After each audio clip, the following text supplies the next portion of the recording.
Hello everyone. और आज हम समरी करने जा रहे हैं चित्रा बनर्जी दिवाकरुणी की द फॉरेस्ट ऑफ एन्चेंटमेंट। ये 2019 में पब्लिश हुई थी। ये नॉवल सीता का नजरिया है रामायण में। तो ये शुरू होता है एक प्रोलॉग से, तो हम इसे शुरू करते हैं। तो प्रोलॉग में क्या होता है कि प्रोलॉग सेट है जब सीता को एग्जाइल कर दिया गया था। लव कुश भी अब 14 साल के हो चुके हैं, तो वो महर्षि वाल्मीकि जी के साथ रहती हैं।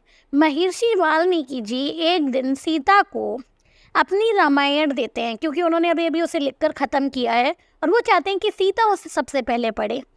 तो सीता को वो पढ़ने के लिए देते हैं। सीता ने 2 रातें जगकर उस रामायण को पढ़ा और उसके बाद वो वाल्मीकि जी के पास गई और उन्होंने कहा कि रामायण तो आपने काफ़ी अच्छी लिखी है, पर ये जस्टिफाई नहीं करता उन सब चीज़ों को जो मेरे साथ हुई हैं।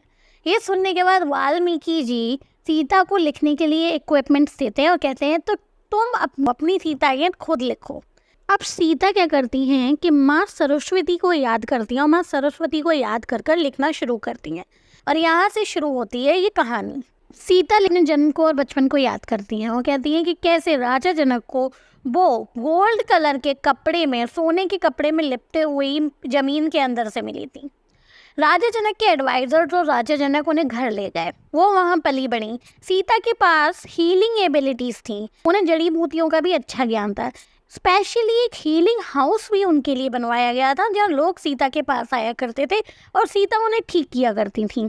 आमतौर पर लोग उन्हें गॉडेस भी बुलाया करते थे, पर वो कोई गॉडेस तो नहीं थी। सीता हमेशा ये बात से काफ़ी अट्रैक्टेड थी कि एक्चुअली में उनके पेरेंट्स कौन हैं, उनका जन्म कैसे हो सकता है, वो ज़मीन के अंदर वहाँ कैसे पहुँची, वो ये सब हमेशा जानना चाहती थी। उनके सपने में हमेशा एक फॉरेस्ट दिखाई देता था, काफ़ी एन्चेंटेड सा।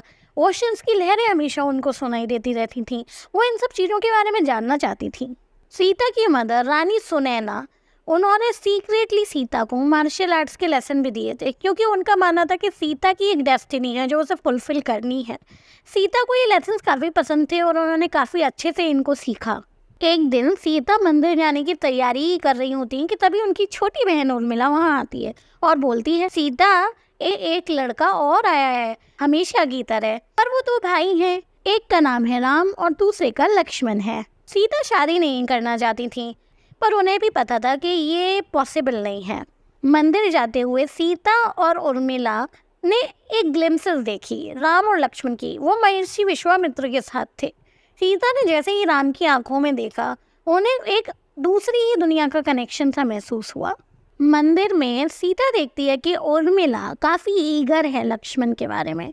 ऑफ कोर्स उसकी छोटी बहन हमेशा से शादी के लिए उतावली ही थी। हालांकि उसकी शादी पहले नहीं हो सकती थी सीता से, क्योंकि सबसे पहले बड़ी बेटी की शादी होती थी और सीता की शादी तो नहीं हो रही थी, क्योंकि जिस भी व्यक्ति से सीता की शादी होती उसे परशुराम जी के द्वारा दिया गया शिव धनुष को पहले उठाना होगा, यही शर्त थी। आज तक कोई भी ये कर नहीं पाया था। सीता को वो दिन याद आता है जब डीमन किंग रावण आया था उसका हाथ मांगने के लिए। वही रावण जिनका पैलेस वज्र से बना हुआ है, सन और मून तो उनके यहाँ डोर कीपर है। वही रावण जिनके पास पुष्पक विमान है और जो शिव भगवान का बहुत ही बड़ा भक्त है। और इतना सब होने के बावजूद भी उन्होंने वो उठा तक नहीं पाया था, लाना भी मुश्किल था।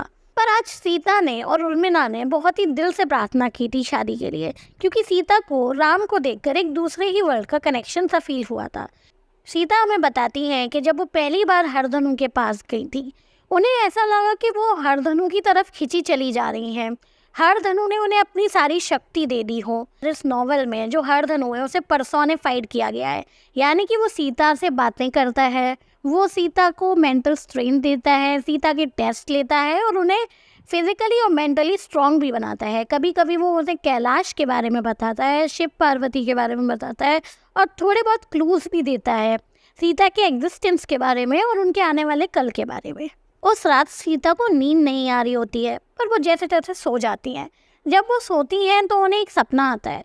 जंगल में वो और राम साथ में हैं, काफ़ी खूबसूरत नज़ारा है, दोनों प्यार में हैं। पर तभी एक गोल्ड डियर दिखाई देता है और वो इतना अट्रैक्टिव है, इतना सुंदर है कि सीता उसे लाने के लिए कहती हैं। पर राम रोने लगते हैं। वो कहते हैं कि प्लीज़ ऐसा मत कहो, अगर हमने ऐसा किया तो ये हमारी खुशियों का अंत होगा। पर सीता का मन नहीं मानता है। सपने के इमोशन इतने ज़्यादा रियल थे कि सीता जब उठती हैं तो वो रोते हुए उठती हैं। उस दिन सीता का स्वयंवर रखा जाता है। राम ने बड़ी ही आसानी से हर धनु को उठा लिया, इवन उसे तोड़ भी दिया। और सीता जैसे ही राम को गार्लैंड करने वाली थी, माला पहनाने वाली थी, तभी राम ने कहा कि रुक जाइए, अभी ये शादी नहीं हो सकती। पहली बात है कि वो अपने पिता के बिना शादी नहीं करेंगे। वो चाहते हैं कि उनके पिता भी उनकी शादी में हो तो उन्हें भी बुलाया जाए। दूसरी बात यह है कि वो शादी नहीं कर सकते क्योंकि उन्होंने वादा किया था कि हम चारों भाई साथ में ही शादी करेंगे, एक ही दिन शादी करेंगे 4 लड़कियों से, और एक ही कुल की होनी चाहिए वो लड़कियां, एक ही फैमिली की होनी चाहिए। अब राजा जनक की तो बेटियां थीं 2, उर्मिला और सीता। सीता बहुत ही विचलित हो जाती हैं। वो देवी से प्रार्थना करने लगती हैं और अचानक से ऐसा लगता है कि कोई देवी है जो उनके अंदर से बात कर रही हैं। और सीता कहने लगती हैं, ये बात आपको ये सब करने से पहले बतानी चाहिए थी। उसके बाद सीता खुद ही सजेशन देती हैं कि उनकी 2 कजिन्स हैं, मांडवी और श्रोताकीर्ति, उन्हें बुलाया जाए तो ये शादी हो जाएगी। शादी की तैयारियां की जाने लगती हैं। महाराज दशरथ को बुलावा भेजा जाता है और साथ ही सीता की दोनों कजिन बहनों को भी बुलाया जाता है। सीता नोटिस करती है कि जो लक्ष्मण है वो राम से कितना प्रेम करते हैं। ये सब देखकर सीता सोचती है लक्ष्मण के दिल में उसकी बहन के लिए कोई जगह कभी हो पाएगी या नहीं। सीता अपने मदर के रूम में जाती हैं। उनकी माँ काफ़ी इमोशनल है पर फिर भी अपने आप को शांत बनाए रखे हुए हैं। वो सीता से प्राइवेटली बात करना चाहती हैं और उसे अयोध्या के बारे में कुछ चीज़ें बता देना चाहती हैं पहले से। तो वो शुरुआत करती है इस बात से कि कैसे अयोध्या यहाँ से काफ़ी अलग प्लेस है। राजा जनक जो थे वो काफ़ी नाइस और शांत किस्म के इंसान हैं। उन्हें बाउंड्रीज बढ़ाने का भी कोई शौक़ नहीं था। उनका कोई बेटा भी नहीं था। उन्हें इस बात से भी कोई ज़्यादा फ़र्क नहीं पड़ा। हालांकि जो किंग दशरथ हैं वो बिल्कुल ही अलग हैं। उन्होंने अपने पूरे जीवन भर बाउंड्रीज़ को बढ़ाया, युद्ध लड़े। क्वीन सुनैना बताती हैं कि राजा दशरथ ने कई शादियाँ की, कुछ प्लेजर्स के लिए की तो कुछ रिश्ते बढ़ाने के लिए की। उनकी सबसे मुख्य रानियाँ 3 हैं। सबसे बड़ी है कौशल्या, पर वो राजा की ज़्यादा फेवरेट नहीं है, और सबसे छोटी है सुमित्रा जो बहुत ही सुंदर थी। पर अब जो बीच वाली रानी है कैकेयी, राजा को सबसे ज़्यादा अधिक प्रिय वही हैं। सबसे सुंदर है, ग्रेट सारथी हैं, उन्हें युद्ध में रथ चलाना भी आता है, काफ़ी क्लेवर हैं और हीलर भी हैं। वो हीलिंग वगैरह भी कर सकती हैं, काफ़ी उन्हें जड़ी बूटियों वगैरह का भी ज्ञान है। एक बार राजा को जब चोट लगी थी उन्होंने ही राजा को मदद की थी। राजा उन्हें बहुत पसंद करते हैं। इसके अलावा जब उनके बेटे नहीं हुए तो उन्होंने यज्ञ कराया, जिस यज्ञ से उनको 4 बेटों की प्राप्ति हुई, राम, लक्ष्मण, भरत और शत्रुघ्न। उनका फेवरेट राम है। बाद में रानी सुनैना सीता को ये सलाह भी देती हैं कि इस बात का ध्यान रखना कि दशरथ को कभी भी ऐसा ना लगे कि उनके और उनके बेटे के बीच में तुम आ गई हो। सेम लक्ष्मण को भी कभी ऐसा ना महसूस होने देना कि उन भाइयों के बीच में तुम आ गई हो। अब समय बीत जाता है। चारों भाइयों की चारों बहनों से काफ़ी धूमधाम तरीके से शादी होती है। चारों ओर काफ़ी रौनक लगी होती है। और जब विदा लेने का समय आता है तो दासियां भेजी जाती थीं राजकुमारियों के साथ। दशरथ उन्हें ले जाने से मना कर देते हैं और बोलते हैं कि हम हमारे यहाँ की प्रिंसेस को, रानियों को अपने यहाँ की ही दासियां देते हैं। जब वो लोग अयोध्या पहुँचते हैं पूरा अयोध्या झिलमिला रहा होता है दियों से। जब वो महल के बाहर पहुँचती हैं तो तीनों रानियां दरवाजे पर अपनी अपनी बहुओं का स्वागत करने के लिए खड़ी होती हैं और पीछे लंबी कतार में गिफ्ट्स लिए हुए उनकी दासियां खड़ी होती हैं। सबसे लंबी कतार गिफ्ट्स की जिसकी है वो है क्वीन कैकेयी, और उनके जो आभूषण वगैरह वो लेके खड़ी हुई हैं काफ़ी चमकदार थे। जबकि कौशल्या के जितने भी गिफ्ट्स थे काफ़ी पुराने लग रहे थे। कौशल्या ने बताया सीता को कि ये सब वो अपने मायके से लाई थी वो है, और सीता इस पर काफ़ी मुस्काई। दिन बीतते चले गए। अयोध्या में राम अपनी ड्यूटीज़ में काफ़ी बिजी रहते थे और सीता और राम को केवल रात के समय ही एक दूसरे का साथ मिल पाता था। दोनों अपने दिन भर की बातें बताते कि क्या क्या किया। उन्होंने बताया कि कैसे कौशल्या और दशरथ की शादी हुई। उनकी एक बेटी भी थी शांता, हालांकि कोई हायर नहीं था। राम और दशरथ काफ़ी ज़्यादा क्लोज हैं एक दूसरे के, पर कौशल्या और दशरथ इतने क्लोज नहीं हैं साथ में। ये सुनकर सीता को काफ़ी बुरा लगा। एक नियम था कि राम और दशरथ हमेशा साथ में खाना खाया करते थे। तो सीता ने अपने चेम्बर में बुलाना शुरू कर दिया, अपने साइड के पैलेस में बुलाना शुरू कर दिया दशरथ और राम को खाने के लिए। सीता खुद खाना बनाती और दशरथ को खिलाती। दशरथ को सीता के हाथ का खाना भी काफ़ी अच्छा लगता और धीमे धीमे कर राम और सीता ने कौशल्या को भी वहाँ बुलाना शुरू कर दिया। अब दशरथ और कौशल्या भी साथ में काफ़ी वक्त बिताने लगे। महल में बात फैल गई कि सीता के पास तो कोई जादू है। एक दिन उर्मिला और सीता साथ में चाय पी रही थी। तभी एक दासी ने आकर बताया कि केकई ने सीता को मिलने के लिए अपने चेम्बर में बुलाया है। जब सीता केकई से मिलने के लिए गई, केकई ने सीता का टेस्ट लिया। दोनों ने साथ में स्वॉर्ड फाइटिंग की और सीता को केकई काफ़ी पसंद आई। केकई को भी सीता काफ़ी पसंद आई और केकई ने सीता को खूब सारे उपहारों के साथ विदा किया। बाद में सीता को कौशल्या और राम से पता चलता है कि केकई की एक फेवरेट दासी है जिसका नाम है मंत्रा, जो कि केकई के मायके से उनके शादी में साथ ही आई थी। कौशल्या तो उसे स्पाई बताती है केकई का और उससे छुटकारा भी पाना चाहती है। दशरथ भी पाना चाहते थे कौशल्या के अकॉर्डिंग, पर केकई के मोटे मोटे आंसुओं के सामने और जिद के सामने भला किसी की कभी चली है। अब ऐसे ही सालों बीत गए। अब एक दिन डिनर करने के बाद किंग दशरथ बताते हैं, उन्होंने फैसला ले लिया है, राम को वो राजा बनाएंगे, कल ही कॉरोनेशन करना होगा और सीता को रानी बना दिया जाए। ये सुनकर कौशल्या, लक्ष्मण, राम और सीता शौक में आ जाते हैं कि इतनी जल्दी क्या है। विश्वामित्र बताते हैं कि राजा को एक सपना आया है कि और डिले करना ठीक नहीं है, कल ही कॉरोनेशन कर देना चाहिए वरना कुछ गलत जरूर हो जाएगा। सीता इस बात को सुनकर काफ़ी सरप्राइज रह जाती है क्योंकि किसी को इनवाइट नहीं किया गया है, ये सब इतनी जल्दी है। इवन भरत और शत्रुघ्न तो है भी नहीं, वो कहीं दूर गए हैं। लेकिन सब कुछ तय हो जाता है। राम और सीता रात भर पूजा करते हैं और प्रार्थना करते हैं। जब सीता रात को सोती है उसे एक ड्रीम आता है, एक विजन सा, जहाँ केकई का रूम होता है, केकई का चेम्बर होता है और केकई किसी बात से खफा है, काफ़ी गुस्से में है और वो दशरथ को उसको दिए हुए वचनों को याद दिलाती है और कहती है कि आपको मेरे 2 वचन पूरे करने ही होंगे। और वो कुछ कहती है जिसे सुनकर दशरथ हिल जाते हैं, बुरी तरह अपनी नीज पर आ जाते हैं। अब कॉरोनेशन की सुबह सीता को तैयार किया जाता है और कॉरोनेशन होने से पहले सीता कौशल्या से मिलने उनकी चेम्बर में ही जा रही होती है कि तभी एक दासी आती है, वो मंत्रा सी। सीता ने पहली बार मंत्रा को देखा था। मंत्रा बताती है कि राजा ने आपको केकई के चेम्बर में बुलाया है। कि सीता उसका पीछा करती है और उनके साथ चली जाती है। वहाँ देखती है कि वहाँ सभी लोग हैं, केकई भी है, वहाँ दशरथ भी हैं और बाकी के अन्य लोग भी हैं। थोड़ी देर में वहाँ राम भी आ जाता है और केकई शुरू करती हैं और केकई बताती हैं कि कई साल पहले उन्होंने दशरथ की जान बचाई थी जिसके लिए उन्हें 2 वचन मिले थे और आज वो उन 2 वचनों को लेना चाहती हैं और उन्होंने उन्हें मांग लिया है। पहला, भरत को राजगद्दी और दूसरा, राम को 14 वर्ष का वनवास। ये सब सुनकर लोग टूट जाते हैं, गुस्से में आ जाते हैं और कुछ लोग शॉक भी हो जाते हैं। सीता को भी एकदम एंगर जाग जाता है। राम सीता की ओर देखते हैं और केकई के पास जाकर उन्हें बाव करते हैं। राम ने दोनों वचनों को मान लिया था। सीता को तो समझ ही नहीं आ रहा था कि अब वो क्या करे, ये सब क्या हो गया, किसी को भी समझ नहीं आ रहा। कौशल्या भी परेशान। लक्ष्मण फैसला सुना देता है कि वो भी राम के साथ जाएगा, अगर ये होना ही है तो वो राम को नहीं छोड़ने वाला। ये सुनकर सीता और उर्मिला परेशान हो जाती हैं। उर्मिला सीता से पूछती है कि अब क्या। सीता और उर्मिला डिसाइड करती हैं कि वो भी अपने हस्बैंड से बात करेंगी कि वो भी साथ चलेंगी। सीता राम को मना लेती हैं साथ चलने के लिए। सीता राम को बताती है कि उनकी कोई ड्यूटी है राम के टुवर्ड और राम की कोई ड्यूटी है सीता के टुवर्ड। कौशल्या को मनाना ज़्यादा कठिन था। आफ्टर ऑल वो अपनी बहू को ऐसे कैसे जाने दें, पर सीता ने कौशल्या को ये कह के मना लिया कि वो अगर जाएंगी तो राम का ख्याल तो रख सकेंगी। उर्मिला लक्ष्मण को नहीं मना पाई और लक्ष्मण ने उर्मिला को साथ चलने से मना कर दिया, जिस बात पर सीता को काफ़ी दुख हुआ। वो अपनी बहन को पीछे छोड़कर, दुखी छोड़कर जा रही थी और फिर वो वहाँ से चली गई। अब सीता, राम और लक्ष्मण को जंगल गए हुए काफ़ी समय हो गया। उन्होंने रिवर पार की, फॉरेस्ट की कई जगह पार की। एक दिन किसी के आने की आवाज़ सुनाई दी। देखा तो पता चला कि भरत आए थे और भरत ने न्यूज़ सुनाई कि किंग दशरथ की डेथ हो चुकी है।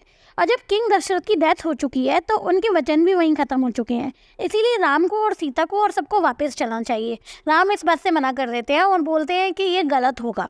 सीता भरत से पूछती है कि उर्मिला कैसी है।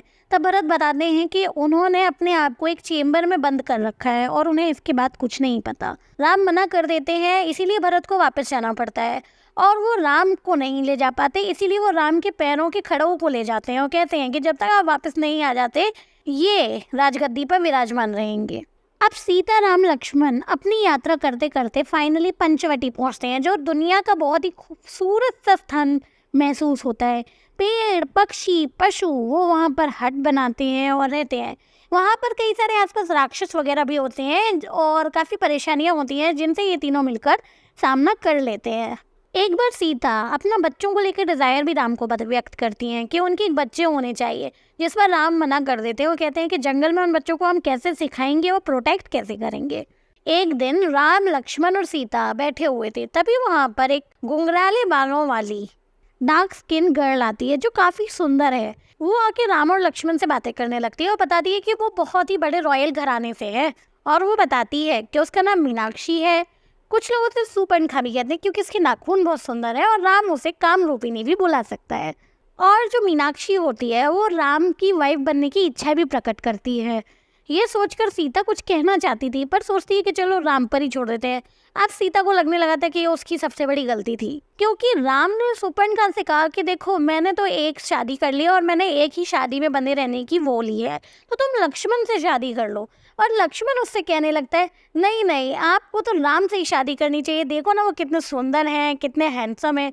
सीता को रियलाइज हो जाता है कि ये दोनों उसके साथ अब प्रैंक करने लगे हैं, और सुपर्णखा ये सुनकर गुस्से में आ जाती है और जाकर सीता पर अटैक कर देती है। और तभी अचानक से लक्ष्मण आते हैं और सुपर्णखा की, मीनाक्षी की नाक और कान काट देते हैं। और तभी वो इन लोगों को कहते हुए चली जाती है कि तुम लोग ये रिग्रेट करोगे जो भी तुमने मेरे साथ किया। और सीता ये सब देखकर बस दंग ही रह जाती है, वो कुछ कह भी नहीं पाती, उससे पहले ये सब कुछ हो जाता है। अब एक रात सीता सपना देखती है, कामरूपिणी को देखती है, और कामरूपिणी कुछ कह रही होती है जिस पर ताकतवर आवाज होती है। वो कहती है कि वो उसका बदला जरूर लेगा। कुछ समय और बीतता है। सीता को याद है कि जब उसने पहली बार सोने का हिरन देखा था, उसे पता नहीं क्या हो गया था। वो हिरन रोज आता और वो उसे देखा करती। धीमे धीमे उनकी इच्छा उस हिरन के तौर बढ़ती ही जा रही थी। उसे नहीं पता उसे क्या हुआ जा रहा था। और एक दिन तो वो हट पर ही आ गई कि जाकर वो गोल्ड का हिरन लेकर आओ, लेकर आओ, लेकर। राम को वो सोने का हिरन लेने के लिए जाना ही पड़ा। अब सुबह शाम में बदल गई, पर राम वापस ना आया। सीता को पछतावा सा होने लगा कि ये उसने क्या कर दिया, क्या कह दिया। तभी उसे राम की आवाज़ें सी सुनाई देने लगी कि राम ने उसे बचाव के लिए बुलाया है, राम जख्मी है। वो लक्ष्मण को बताती है। लक्ष्मण कहता है ऐसा कुछ भी नहीं है, और वो सीता को छोड़कर कहीं नहीं जाएगा। सीता लक्ष्मण को जाने के लिए कहती है कि जाओ अपने भाई की मदद करो। लक्ष्मण जाने को तैयार नहीं, क्योंकि उसे सीता की प्रोटेक्शन करनी है। पता नहीं सीता को क्या हुआ, उसे खुद को नहीं भरोसा, बट उसने सीता ने लक्ष्मण से ऐसी बात कह दी कि तुम चाहते ही नहीं हो कि राम बचकर आए ताकि मैं तुम्हारी हो जाऊं। ये सुनने के बाद लक्ष्मण को जो शेम फील हुई है, और जो पर वो चला गया, पर ऐसे ही नहीं गया, वो एक लक्ष्मण रेखा खींच के गया और उसने कहा कि प्लीज प्लीज इसके बाहर मत जाइएगा। अब सीता को अपनी ही कही बात पर दुख होने लगता है। जो भी उसने लक्ष्मण और राम से कहा, वो प्रार्थनाएं करने लगती है। पर तभी एक साधु वहाँ आता है। वो साधु को अपनी सारी आप बीती सुनाती है। साधु वहाँ से जाने लगता है, तो वो बोलती है प्लीज़ रुक जाइए। तो बोलता है नहीं, उन्हें जाना है। तो वो उसे राइस और सब्जियां वगैरह देती है। साधु जो है वो बाहर खड़ा होता है रेखा से, और बोलते हैं कि अगर तुम मेरी रिस्पेक्ट करती हो तो बाहर आकर मुझे ये दान दो। तो सीता क्या करती, वो एक और अनहोनी नहीं चाहती थी इतना सब होने के बाद, इसीलिए वो रेखा पार कर ही जाती है साधु को दान देने के लिए। पर जैसे ही रेखा पार कर कर बाहर जाती है, तभी वो साधु वो एक विशियस प्राइड किंग में बदल जाता है, जिस वो सीता को पकड़ लेता है और सीता को पुष्पक विमान में बिठा कर ले जाता है और रिवील करता है कि वो रावण है। उसके बाद क्या हुआ, उसके बाद का सीता को ज़्यादा कुछ याद नहीं है। उन्हें याद है कि उसने अपने जूल्स फेंके थे ताकि शायद राम उन्हें उनसे ढूंढ सके, और खूब सारा पानी, खूब सारा समुद्र। काफी समय बाद, शायद उसके बाद वो लंका पहुंची। लंका पहुंचने के बाद सीता को ये रियलाइज करने में जरा भी देर नहीं हुई कि रावण को वहाँ की जनता और लोग, सब लोग काफी पसंद करते हैं। वहाँ उसे एक आदमी दिखा, विभीषण। विभीषण ने रावण को सलाह दी कि जहाँ से भी आप इन्हें लेकर आए हैं, इन्हें यहाँ छोड़ आइए। मंदोदरी ने भी रावण को काफी समझाया, पर रावण को ये बातें समझ में ना आई। सीता ने लंका को डिस्ट्रॉय होने का और रावण को डिस्ट्रॉय होने का श्राप भी दे दिया। ये सब सुनकर मंदोदरी घबरा गई और उन्होंने रावण से कहा कि प्लीज़ इन्हें छोड़ आओ। रावण ने सीता से कहा कि वो सीता के साथ किसी भी तरह की ज़बरदस्ती नहीं करना चाहता है। वो सीता को 1 साल तक का समय देगा, वरना वो सीता को सुपर्णखा के हवाले कर देगा। और ये सब कहकर सीता को अशोक वाटिका छोड़ दिया जाता है, जहाँ कई सारे यक्षिणियों को उसका ध्यान रखने के लिए कि वो कहीं चली ना जाए, और उसको देखने के लिए रखा जाता है।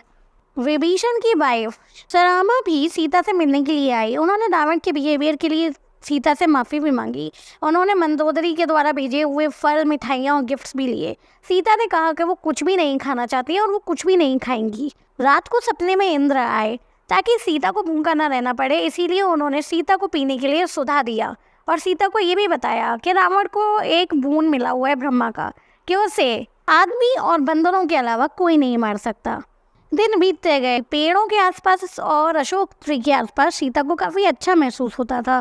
शरामा भी कई बार सीता से मिलने के लिए आती थी और उसे अपनी चिंताओं के बारे में भी बताती थी कि कैसे उसे डर है कि कहीं विभीषण को रावण वहाँ से निकाल ना दे, और अगर युद्ध हुआ तो उनके बेटे का क्या होगा। मंदोदरी भी कई बार सीता को देखने आया करती थी, आमतौर पर कई बार दूर से ही देखा करती थी। लेकिन एक बार मंदोदरी आई और सीता से मिली और उसने सीता को अपनी बेटी के बारे में बताया कि उसने एक बेटी को जन्म दिया था। हालांकि एक प्रीस्ट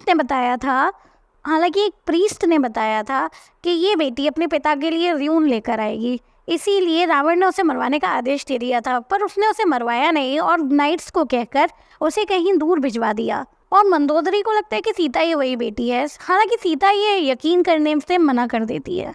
रावण भी सबसे ज़्यादा सीता से मिलने के लिए आया करता था, कभी कभी तो एक राजा की तरह, प्राइडियस राजा की तरह, और कभी कभी एक साधु संत से भी ज़्यादा सिंपल तरीके से। वो सीता को अपनी कहानी भी सुनाता है कि कैसे वो और उसका परिवार पहले गरीब हुआ करते थे। लोगों ने उन्हें काफ़ी अपमानित भी किया। उसका हाफ भाई कुबेर, उससे मदद मांगने पर कुबेर ने भी उनकी सहायता नहीं की और उन्हें और उसकी माँ को अपमानित किया गया। इसके बाद उसने ब्रह्मा की तपस्या की, बूंद पाया और सब कुछ अपनी मेहनत से ही तो पाया है। वो कभी कभी सीता को वो गाने भी सुनाया करता था जो उसने लॉर्ड शिवा के लिए लिखे थे। ये सब सुनकर सीता को थोड़ी बहुत सिंपैथी तो ज़रूर फील हुई थी।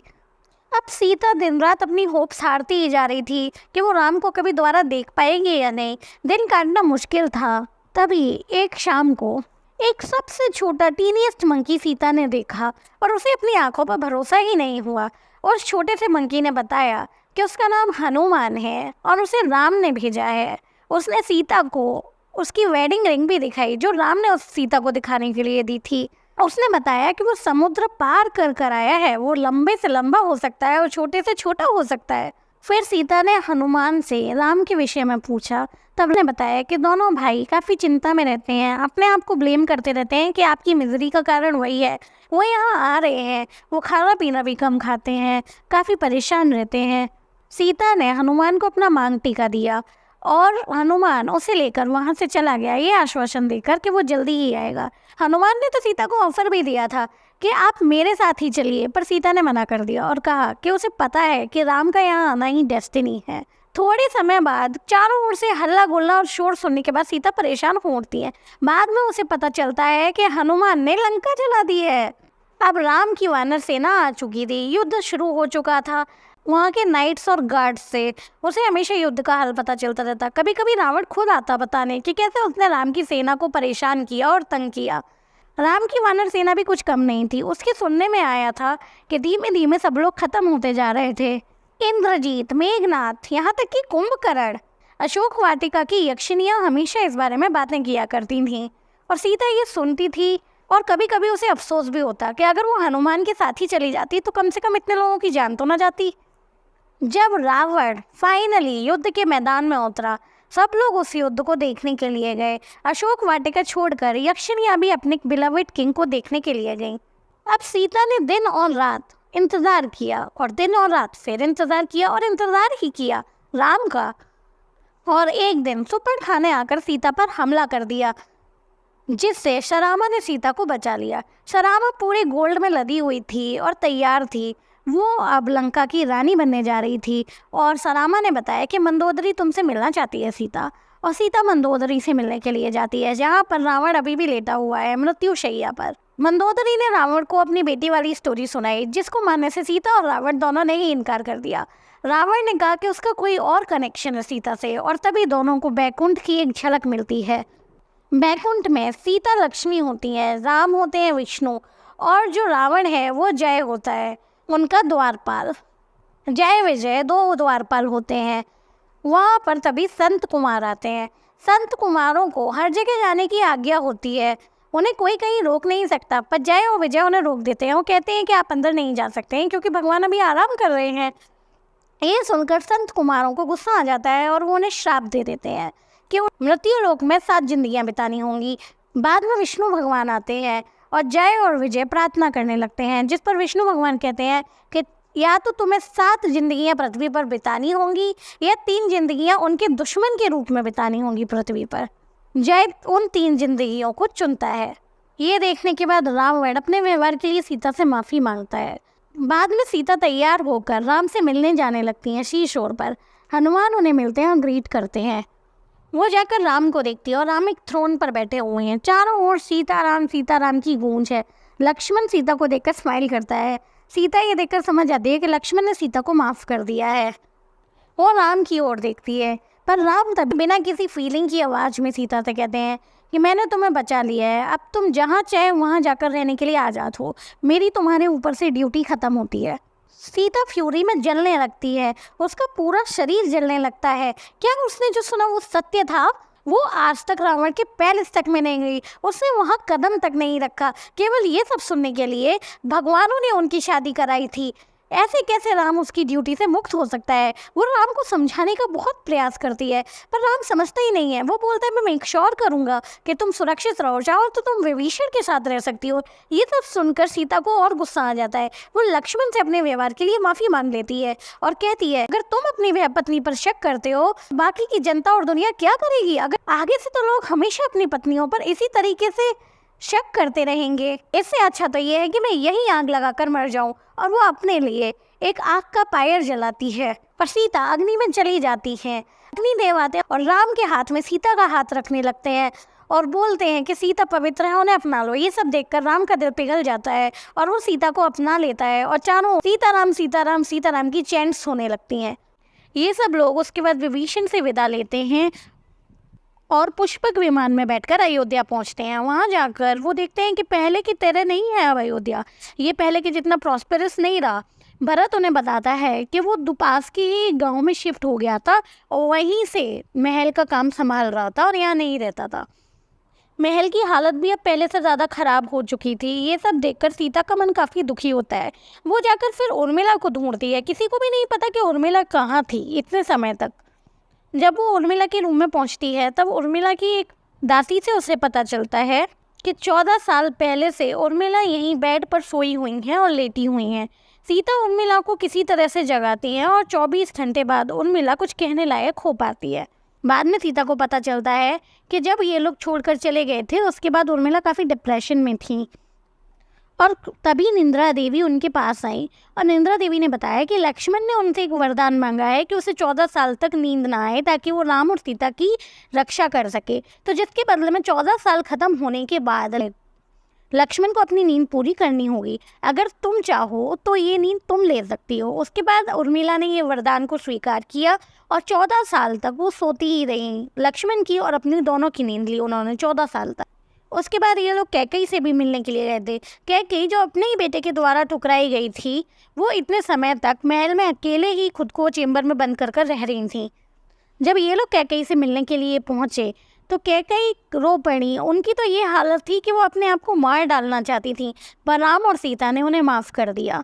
अब अयोध्या में धीमे धीमे सब कुछ ठीक होने लगा था। राम बाहर के काम को देखा करते और सीता ने धीमे धीमे महल की हालत भी ठीक कर ली थी। अयोध्या पहले की तरह प्रॉस्परस होता जा रहा था। और फिर समय आया कोरोनेशन का। कोरोनेशन से पहले इन्हें एक और गुड न्यूज़ मिली कि सीता प्रेग्नेंट है। ये सुनकर राम काफ़ी खुश हुए और उन्होंने डिसाइड किया कि वो जनता को कोरोनेशन के टाइम पर ही बताएंगे। कोरोनेशन भी काफ़ी अच्छे से हो गई और उसके पश्चात सीता के प्रिय हनुमान ने उनसे विदा ली। सब कुछ ठीक जा रहा होता है, पर तभी एक दिन सीता के पास एक धोबन आती है और सीता को अपना दुख सुनाती है कि कैसे उसके पति ने उसे घर से निकाल दिया है। एक रात वो घर नहीं लौट कर आई थी क्योंकि वो अपनी सहेली के घर गई हुई थी, उसको डिलीवरी करने में मदद चाहिए थी। जब अगले दिन वो अपने घर गई तो उसके पति ने उसको घर से निकाल दिया, ये कहते हुए कि वो विश्वास नहीं कर सकता कि वो कहाँ थी, उसे उसके कैरेक्टर पर संदेह है। ये सुनकर सीता काफ़ी परेशान हुई और उसने बोला कि तुम महल में रहो, मैं राम से इस बारे में बात करूंगी। और जब सीता ने ये मुद्दा राम के सामने उठाया तो राम ने इस बात पर काफ़ी ज़्यादा ध्यान नहीं दिया। पर थोड़ी देर बाद राम ने सीता से, क्या तुम वाल्मीकि जी के आश्रम में कुछ समय के लिए छुट्टियां बिताने के लिए जाना चाहोगी? ये बात सुनकर सीता को काफ़ी अच्छा लगा क्योंकि वो फॉरेस्ट का एन्चेंटमेंट जो खो चुका था वो उसे याद भी किया करती थी और थोड़े समय छुट्टियां बिताना उन्हें अच्छा लगता। उन्होंने राम, लक्ष्मण और उर्मिला को भी साथ आने के लिए कहा, पर राम ने कहा कि उन्हें ड्यूटीज़ हैं, उन्हें और लक्ष्मण को और किसी को तो माँ का ध्यान रखने के लिए यहाँ रहना होगा, इसलिए उर्मिला नहीं जा सकती, पर तुम जाओ। एक हफ्ते बाद लक्ष्मण खुद सीता को छोड़ने के लिए जाने लगे। जैसे ही वो वाल्मीकि जी के आश्रम के पास पहुँचे तब सीता ने लक्ष्मण से पूछा कि तुम काफी परेशान लग रहे हो, पूरे रास्ते पर परेशान नजर आए। लक्ष्मण ने भरी आंखों के साथ कहा कि वो ये कहना नहीं चाहते, पर राम ने सीता को बैनिश कर दिया है। उन्होंने किसी फादर इन लॉ और सन इन लॉ की बात सुनी थी, जिसमें एक फादर इन लॉ से सन इन लॉ कह रहा था कि वो कोई राम नहीं है जो अपनी बीवी को कुछ भी करके आने के बाद अपना ले। लोग आपके कैरेक्टर पर संदेह करते हैं, आप पर शक करते हैं, विश्वास नहीं करते। इस बात से राम काफी परेशान है। लक्ष्मण को पता है कि ये बात गलत है, पर वो अब कुछ कर नहीं सकते आज्ञा का पालन करने के बजाय। ये सुनकर सीता काफी गुस्से में आ जाती है और शौक रह जाती है, और वो वहां से भाग जाती है और अंत में बस यही कहती है कि वो बस जिंदा रहेंगी अपने बच्चों के लिए। बाद में वाल्मीकि जी ने सीता को ढूंढा और उसके बाद सीता को अपने साथ आश्रम में ले गए। वहां पर जाकर फिर सीता वहीं रहने लगी। सीता को शुरुआत में काफी अलोन महसूस होता था, वो टूटी हुई थी। वो मधुवन जाया करती थी, वहाँ उसे सभी मजबूत महिलाओं के, स्ट्रॉन्ग लेडीज के सपने आया करते थे, जो उसे अपने आप को कलेक्ट रखने के लिए इंस्पायर किया करती थी।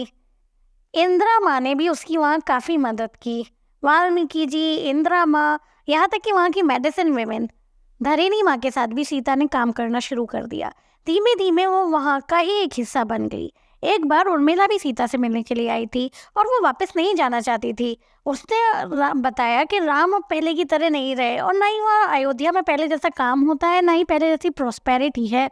सीता ने उर्मिला को वापस भेज दिया, ये कहकर कि नहीं, तुम्हें वापस जाना होगा, तुम अपने पति के टुवार्ड्स और अपनी मदर के टुवार्ड्स ड्यूटी करो। फाइनली सीता ने 2 ट्विन बॉयज को जन्म दिया, जिसका नाम लव और कुश रखा गया। सीता ने डिसाइड किया कि किंगडम में, महल में इसकी सूचना नहीं दी जाएगी। वाल्मीकि जी और सीता के स्नेह में लवकुश बड़े हो रहे थे। वाल्मीकि ने लवकुश को सब तरह का ज्ञान दिया। रात में अस्त्र विद्या भी सिखाई जाती थी, दिन में वो उन्हें ज्ञान की बातें सिखाते, राजकुमारों की ड्यूटी भी सिखाते। सीता उन्हें हर्ब्स का ज्ञान भी सिखाती थी और हील करना भी सिखाती थी। सबसे ज्यादा वो अपने बेटों को ये सिखाती थी कि इंसान बनकर कैसे रहा जा सके, सबको प्रेम कैसे किया जाता है। अब लव और कुश बड़े होते जा रहे थे और लव और कुश यानी कहाँ से अस्त्र शस्त्र की विद्या सीख कर आते थे। ये देख देख के तो सीता भी खुद हैरान रह जाया करती थी। एक शाम को लव और कुश को आने में काफी देर हो गई और जब वो देर रात लौट कर आए तो उनके पास एक घोड़ा था। इंदिरा माँ ने देखकर कहा कि ये तो किसी अश्वमेध यज्ञ का घोड़ा नजर आता है। लव और कुश ने बताया कि ये घोड़ा तो उनके पास स्वयं ही आ गया था। एक किंग की आर्मी भी थी जो इसे लेने के लिए आई थी, लेकिन उसने पूरी आर्मी को उन दोनों ने हरा दिया। घोड़े के गले में एक लॉकेट भी बंधा था जिस पर राम लिखा हुआ था। सीता ये देखकर शौक में रह जाती है और बाद में वो लव और कुश को बताती हैं कि ये उनके पिता थे। अब सीता, लव कुश, वाल्मीकि जी वगैरह सब लोग उस प्लेस पर जाते हैं जहाँ फाइट हुई थी। राम और बाकी सब लोग घायल पड़े थे। धरेनी माँ और सीता सबको ठीक कर देते हैं। जैसे ही राम को होश आने लगता है, वाल्मीकि जी कहते हैं बच्चों से और सीता से कि तुम लोग छुप जाओ। और राम जब जागते हैं, वाल्मीकि जी से उन बच्चों के बारे में पूछते, जिन्होंने उन्हें हराया है। वाल्मीकि जी कुछ नहीं बताते। राम यज्ञ के लिए वाल्मीकि जी और उनके डिसिपल्स को इनवाइट करते हैं, जिस पर वाल्मीकि जी कहते हैं कि मैं जरूर आऊँगा और 3 गिफ्ट्स लेकर आऊँगा। बाद में वाल्मीकि जी सीता से कहते हैं कि वो लव कुश को लेकर उस यज्ञ में जाएंगे। तुम्हारे बेटे रामायण पढ़ के पहले उस सभा में सबको सुनाएंगे और उसके बाद में सबको बता दूंगा कि ये तुम्हारे बेटे हैं। अब दिन और रात बीतते चले जाते हैं, कुछ खबर नहीं होती है लव कुश की। फिर एक दिन एक मैसेंजर आता है और बताता है कि लव कुश ने रामायण गाकर सुनाई और जब राम को पता चला कि ये उनके बेटे हैं, राम ने उन्हें गले से लगा लिया और दोनों को अपना लिया है और सीता को वहाँ पर बुलाया गया है। सीता आश्रम की सभी महिलाओं से गले मिलती है और विदा लेकर रथ में बैठकर चली जाती है। महल के मेन डोर पर उर्मिला की मेड सीता को पिकअप करती है और उर्मिला के पास ले जाती है। उर्मिला और सीता काफी खुश होते हैं, गले मिलते हैं। उर्मिला सीता को तैयार करती है। उर्मिला बताती है कि लव कुश और मेरे बच्चे तो आपस में मिलजुल कर रहने भी लगे हैं, उनमें तो एकदम प्रेम हो गया है। सब हंसी खुशी से जा रहा होता है। तभी उर्मिला की एक मेड आती है और कुछ ऐसी बात कह देती है जिससे सबका मूड ही बदल जाता है। वो बताती है कि राम द्वारा से सीता की अग्नि परीक्षा लेना चाहते हैं। सभा में एक आग की पायर भी खड़ी कर दी गई है। ये सुनकर सीता और उर्मिला को काफी गुस्सा आ जाता है। उर्मिला कहती है कि तुम्हें ये द्वारा करने की जरूरत नहीं है, हम हमारे बच्चों को लेते हो पीछे के रास्ते से निकल जाते हैं, हम वापस जंगल ही चलते हैं, इससे अच्छा तो। इस पर सीता कहती है अब और नहीं उर्मिला, अब और नहीं, तुम मुझे वादा करो कि तुम मेरे बच्चों का ध्यान रखोगी चाहे जो कुछ भी हो। और इसको कहकर वो लोग सभा की ओर जाने लगते हैं। सभा में जाकर वो देखती है कि राम अपनी थ्रोन पर बैठे हुए हैं, लव और कुछ कुछ गा रहे हैं। हाँ, वो रामायण नहीं गा रहे हैं, इस बार वो सीतायन गा रहे हैं जो उसने लिखी है। राम सीता को देखते हैं और रोने लगते हैं और अनाउंस करते हैं फायर ट्रायल। सीता को ये देखकर काफ़ी आश्चर्य होता है कि राम को ना तो अपॉलोजेटिक फील हो रहा है, ना ही उन्होंने माफ़ी मांगी, ना ही सीता से कुछ कहा। सीता ने राम से कहा, आपने सबसे पहले तो अपनी पत्नी को सिर्फ गॉसिप्स के वजह से निकाल दिया और अपनी पत्नी पर भरोसा तक नहीं किया। कभी भी अपनी पत्नी के प्रति ड्यूटी कोई पूरी नहीं की। होते कौन हो किसी और को जज करने वाले। और आगे सीता ने जोड़ा, पर लेकिन अब मैं ये सब नहीं करूँगी, मैं दोबारा ये अग्नि परीक्षा नहीं दूंगी। उसने अपने बेटों को ब्लेसिंग्स दी और अच्छा जीवन जीने का आशीर्वाद दिया। उसने कहा कि अब जो भी मैं करने जा रही हूँ वो अपनी आने वाली बेटियों के लिए करने जा रही हूँ, ताकि आने वाली बेटियों को, आने वाली नारियों को कभी भी अपने आप को साबित करने के लिए ये सब ना करना पड़े जो मुझे करना पड़ रहा है। और सीता ने अपनी मदर अर्थ और फायर फादर को बुलाया और याद किया और कहा कि अगर मैं प्योर हूँ, अगर मैं ब्लेमलेस हूँ, तो मुझे एक साइन दीजिए। और जैसे ही उसने कहा, धरती में एक क्रैक आ गया और लवकुश के हार्ट वो भी टूट गए थे। सीता धरती में समाने लगी, बैकुंठ दिखाई देने लगा जो कि अयोध्या की सभा से ज़्यादा रियल दिखाई दे रहा था। जब वो एक नॉर्मल इंसान से गॉडेस बनने वाली थी, उससे पहले उन्होंने पलट के राम की तरफ देखा और कहा कि मैंने माफ़ तो तुम्हें पहले ही कर दिया था, क्योंकि मुझे तुमसे प्यार था। प्यार ड्रॉप बाय ड्रॉप ख़त्म नहीं हो, वो तो समुद्र की तरह होता है, unlimited. So this is the summary of the forest of enchantment. अगर आपको ये समरी पसंद आई हो तो मेरे यूट्यूब चैनल को सब्सक्राइब करना ना भूलें। आप अपनी क्वेरीज और सजेशन कमेंट सेक्शन में पूछ सकते हैं। Thank you so much.